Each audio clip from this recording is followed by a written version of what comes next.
বহুত সঁহাৰি পাইছোঁ মই অলপ আগতে তাতো মানে বহুত ৰাইজে আমাৰ দলৰ প্ৰাৰ্থীসকলক সমৰ্থন কৰিছে ইয়াতো কৰিছে ৰাইজে গম পাইছে যে আমি এই অঞ্চলৰ কাৰণে বহুত আঁচনি ল'বলৈ গৈ আছোঁ আৰু বহুত আঁচনি আমি কৰি আছোঁ তো এই অঞ্চলৰ ৰাইজ মোদী ডাঙৰীয়া হিমন্ত বিশ্ব শৰ্মা ডাঙৰীয়াৰ প্ৰতি আস্থা ৰাখিছে আৰু মই ভাবোঁ আমি আগন্তুক দিনতো এই অঞ্চলৰ কাৰণে বহুত কাম কাজখিনি আমি কৰি দিবৰ কাৰণে চেষ্টা কৰিম মই আজি কৈয়ে গৈছোঁ যে কেইখনমান নদী বিশেষকৈ মোৰ ডিমৌ নদীখন কণ্ট্ৰল কৰিব পাৰিলে মই আটাইতকৈ বেছি ক্ষতি কৰি আছে যদি ডিমৌ নদীখনে কৰি আছে গাই নদীও ইমান ক্ষতি কৰা নাছিল তো মই এই নদীখন কণ্ট্ৰল কৰিব পৰা দিনটোতেহে মই অলপমান মনটো শান্তি লাগিব কাৰণ ইয়াত 100খনতকৈ অধিক গাঁও এই নদীখনে তেওঁলোকক ক্ষতি কৰি আছে গতিকে এই দলংখন বনোৱাৰ পিছত অকণমান নিয়ন্ত্ৰণলৈ আহিব আৰু মই ভাবোঁ যে তেতিয়া ৰাইজে কিছু মাটি এৰি দিব নিচিনা মোৰ অনুভৱ হয় তো মই সেই দিনটোলৈকে অপেক্ষা ইয়াৰ পিছতে মোৰ নামনি চিলাচুটি মুক্তিয়াত আছে তাৰপিছত চংকং আছে চিগা আছে বাহিৰ জোনাই আছে জোনাই টাউনত মোৰ লাষ্ট থাকে বহুত সঁহাৰি পাইছোঁ মই অলপ আগতে তাতো মানে বহুত ৰাইজে আমাৰ দলৰ প্ৰাৰ্থীসকলক সমৰ্থন কৰিছে ইয়াতো কৰিছে ৰাইজে গম পাইছে যে আমি এই অঞ্চলৰ কাৰণে বহুত আঁচনি ল'বলৈ গৈ আছোঁ আৰু বহুত আঁচনি আমি কৰি আছোঁ তো এই অঞ্চলৰ ৰাইজ মোদী ডাঙৰীয়া হিমন্ত বিশ্ব শৰ্মা ডাঙৰীয়াৰ প্ৰতি আস্থা ৰাখিছে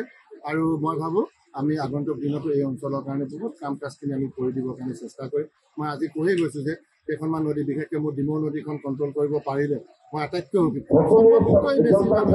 ক্ষতি কৰি আছে যদি ডিমৌ নদীখনে কৰি আছে গাই নদীও ইমান ক্ষতি কৰা নাছিল তো মই এই নদীখন কণ্ট্ৰল কৰিব পৰা দিনটোতেহে মই অলপমান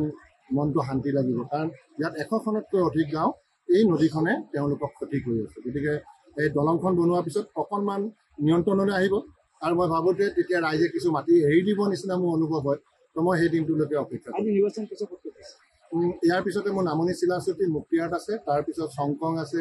চিগা আছে বাহিৰ জোনাই আছে জোনাই টাউনত মোৰ লাষ্ট থাকে বহুত সঁহাৰি পাইছোঁ মই অলপ আগতে তাতো মানে বহুত ৰাইজে আমাৰ দলৰ প্ৰাৰ্থীসকলক সমৰ্থন কৰিছে ইয়াতো কৰিছে ৰাইজে গম পাইছে যে আমি এই অঞ্চলৰ কাৰণে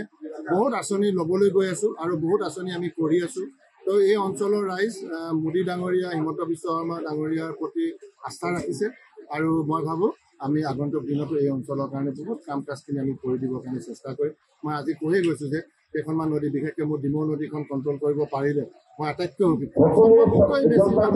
ক্ষতি কৰি আছে যদি ডিমৌ নদীখনে কৰি আছে গাই নদীও ইমান ক্ষতি কৰা নাছিল তো মই এই নদীখন কণ্ট্ৰল কৰিব পৰা দিনটোতেহে মই অলপমান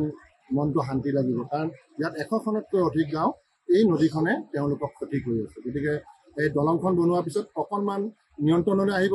আৰু মই ভাবোঁ যে তেতিয়া ৰাইজে কিছু মাটি এৰি দিব নিচিনা মোৰ অনুভৱ হয় তো মই সেই দিনটোলৈকে অপেক্ষা ইয়াৰ পিছতে মোৰ নামনি চিলাচুটি মুক্তিয়াত আছে তাৰপিছত চংকং আছে চিগা আছে বাহিৰ জোনাই আছে জোনাই টাউনত মোৰ লাষ্ট থাকে